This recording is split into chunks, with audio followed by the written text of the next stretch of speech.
And the Hollyoaks 30th anniversary kicks off with a bang, as this is the first episode of 4 episodes set to do this week. And of course, this is currently being live streamed on our YouTube channel, as myself and our lovely Watching Walford faithful have been live reacting to the episodes over on YouTube. So if you want to get involved and you want to have someone to watch the episodes with, we're doing it all over the channel. So yeah. So this was the first episode of the anniversary, and these typically are reserved for build-up. Essentially, it's the main issue with the episodes of anniversaries is you don't want to set it up too early so people get bored. And what we had set up last week was particularly interesting in James Nightingale's return, but also you didn't want to have like Jez and Clare getting into a plane, or you don't really want to set up like Tony's marriage falling up in pieces last week, because then it's kind of, you want it to all happen now. You want to set up the events of the episode. I said it in the stream and I'll say it again.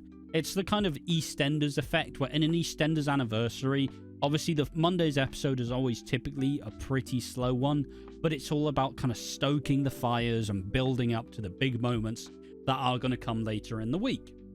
But what happened this week? I'm going to kind of briefly run down stuff that happened during these episodes, and I think that's going to be a fairly fun way to do it. So this episode featured the start of Tony's marriage failing.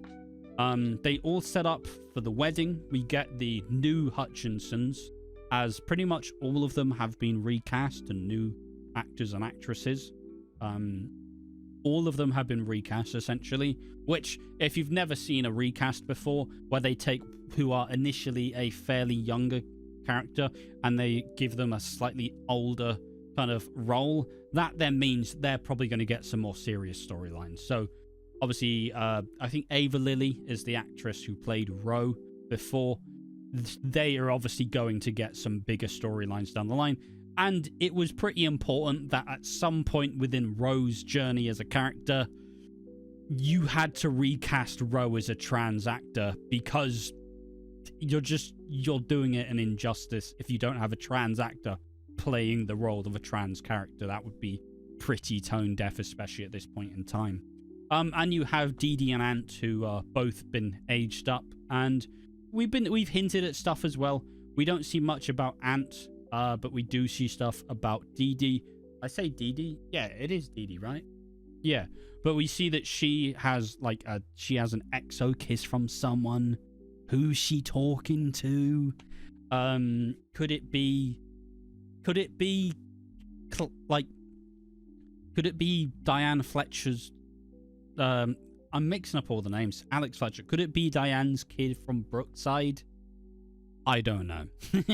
There's a lot going on here, but a lot of what is said, these actors are they've been aged up for a reason, and there probably will be some darker material. But that's I think I read that from Duncan Lindsay, who I think they work in the Metro, but I could be wrong.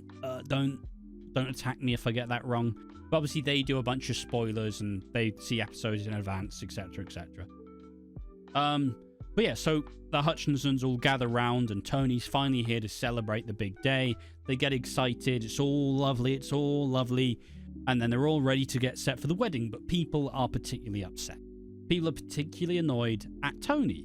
So Mercedes, Myra, and I'm going to assume Goldie showed up. They all show up and they kind of say, look, Tony, you're having a boy, but we're taking that alimony, you know what I mean? Like, we are taking everything we're owed for this baby. You said you'd be there for him, so you need to step up. Marie is lingering around, desperately willing to unleash the secret that is she is pregnant. We don't fully know if she is pregnant. It could all be an illusion, and she probably might even try to steal Sienna and Cleo's baby. And we also have Darren, who is still pretty hurt from the revelation, and he also drunkenly called Warren to set out a hit on Tony Hutchinson that will likely take place shortly after the wedding. So a lot to go into there, but I think that's kind of enough on that little side of it. The fact that both baby secrets are exposed. Diane now learns about Mercedes' baby.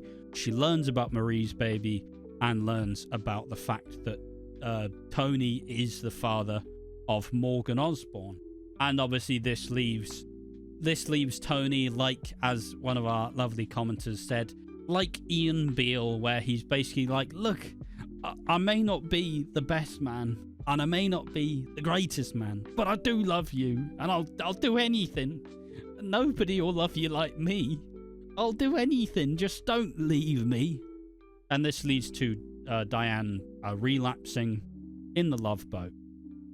Darren punches Tony, and this big reveal, and also Sienna slips away to try and kind of, because she hears that Tori has been abducted, so she slips away. And with Jez on the loose, that now means it's something of a pretty scary time for Sienna. Will she be found in it? You also have Claire trying to abduct baby Tori and take her away. Claire has been trying to get Rex on side in order to do her bidding. And in a culmination where Claire is with this plane, she pulls out a gun, aims it at Grace, and then Grace, Froggy, Rex, and Claire all battle with the gun, which leads to it going off, both shooting Grace in the process and the fuel tank of the plane, or at least something that means the fuel is now leaking out of the plane. So Claire is not fleeing with Tori, and Rex is finally opening himself up to actually try and be there for Grace. Now, that pains the question. Do we think Grace Black is going to die? See, I was very worried until I believe it was Nush in our chat who said, Grace has been shot so many times, it probably didn't even go in. Essentially saying, Grace has survived a whole ton of bullets. I think she will probably be fine. And I think Grace Black will be fine. They've really rebuilt the Black family, and they've really made sure to try and add more strings to the bow, because the biggest issue with Grace a couple of years ago was the fact that it was Grace, herself, Cindy, and Zara Morgan. But now you have Claire, Rex, and Froggy, which does actually make a fairly functional unit of a family. And I think that's kind of what Tamara Wall deserves. She deserves to be fully... She deserves to be fully...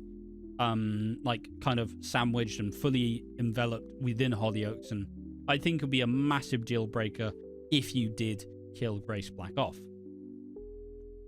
So Claire gets in the plane.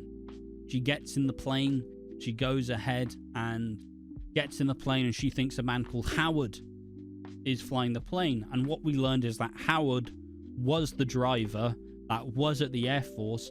This was a member of the public. This was someone who was in the Are You the Biggest Hollyoaks super fan? They won the contest, and therefore they are set to fly the plane, but then they just get punched by Jez and killed in one of the weakest deaths known to man. I always kind of joked about the fact of imagining having to actually act in Hollyoaks, and all you did was just do a little bit of stunt work and probably got to meet all the actors. That was probably very nice. So rest in peace, Howard. So Jez hijacks the plane, and we know that the fuel tank's been shot, so it's leaking out everywhere. So therefore, their destination's pretty awry. In the plane, Claire is like awestruck to realize that Jez is flying it. Claire tries to attack Jez. It opens the window. Jez basically dumps all the money out across wherever they're flying across, and the plane is going down. And we also kind of have to wonder where the plane is going to go. And we do think that the perhaps different place is, if we had to guess, it's probably crashing into the Love Boat. And Diane is currently relapsing and drinking in the Love Boat. Is she at risk? I definitely think she is. at risk. Did I miss anything? I think we've got just about everything. And of course, the final piece. James Nightingale is in fact not dead. And he is clearly alive. He shows up at Perry's, and Perry's like, I saw you, I need answers. And James essentially says, Steve would not love me if he knows what I did. So that pains the question, what did James Nightingale do? And obviously we'll find out more over the later. But there's still a lot of really big questions about what James would do that would make Steve not love him. Because Steve was convinced that James was still alive. And maybe that was actually true after all. I honestly don't know. But all in all, I think James was the strongest piece of acting in the episode. The actor, Gregory Finnegan, honestly, it felt like he just kind of went, if you got rid of me once, I'm not allowing that to happen again. So he was acting his socks off. He was tremendous in the episode. But yeah, I think that's it, though. The episode kind of closes with the plane about to crash, and I assume it's going to crash in Chester. I assume that the village is going to be at risk. So this kind of pains the question. I think the final piece of the puzzle to end this video, though, I think it's time to kind of discuss who is possibly at risk of dying. And right now, I think there are two main options as to who probably will die. And I'll go through it one by one. I think Perry has a great potential to die. She has been made significantly more prominent in the build-up to the anniversary, whilst we know that Tom isn't staying after the anniversary. It was always viewed as like a temporary return. Why would Tom leave if he is now engaged to Perry as of the anniversary? So why would he leave if Perry isn't going to be around? Or why would he leave if Perry is going to be around? That would be weird. Then she's also kind of circled back to one of her more prominent storyline, which is kind of a writing trope where if you have your character reach a natural end of where you want it to end, you kind of cycle back to what they were at their peak as such. And not to say the peak was the teenage pregnancy storyline with Perry, but definitely as the years have gone by, less storylines have been given to her. So it may be a chance of them kind of circling back round to try and make people care as much as they humanly can. So that's why Perry, I think, is on the chopping block potentially. Someone says they did it with Martin, Fowler, and Stacey. You're absolutely right, Chisnush. Catherine says, seems like they're settling all the characters down. Sienna's become boring with Cleo now. I want Psycho Sienna. I wonder if she'll find out about Dodger and Cleo, unless that was just a random plot, but doesn't seem to be going anywhere for that because Teresa is back on Wednesday. I mean, the secret will come out. The secret will come out in the end. And the other person who I think is possibly going to die probably is Diane Hutchinson. She's just a character who hasn't really felt safe since the time jump was announced. It always felt, and there were always rumors that she was going to leave. And at each point in time, we kind of keep getting proven wrong.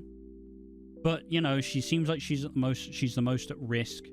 And they've kind of recast the kid actors now to be much older, so maybe they would be dealing with the grief. Diane's relapsed. Is there a chance she goes down in the plane crash?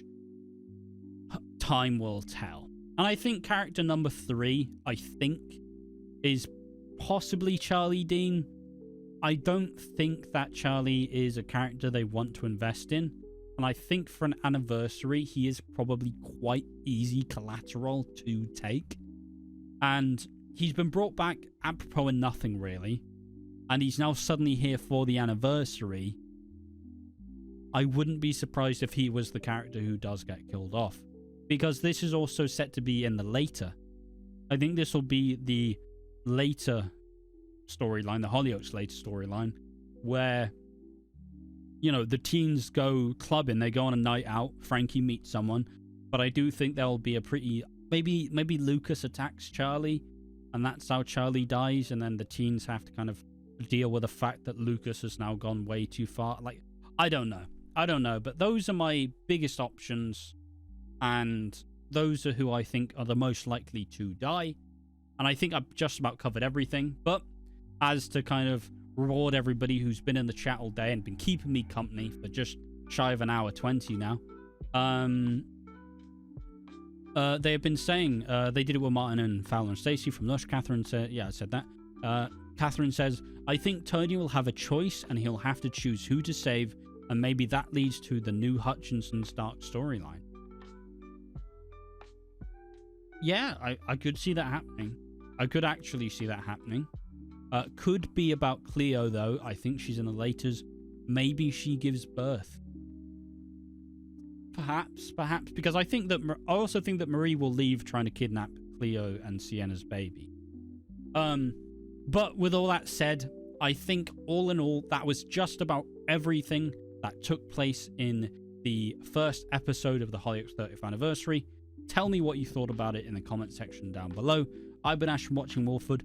All of this and the rest of the anniversary is being streamed live on YouTube. If you want anybody to watch it with, obviously join us over there. We've had a great time today, so excuse me. I hope everybody joins us tomorrow and the next day, and for the Hollyoaks later, all of which are going to be covered. And I hope you enjoyed this little debrief afterwards, just to explain all of the necessary things that happened. So yeah, with that said though, thank you for watching. Join us for tomorrow's episode, or today's episode when this comes out. Thank you for watching. Bye bye.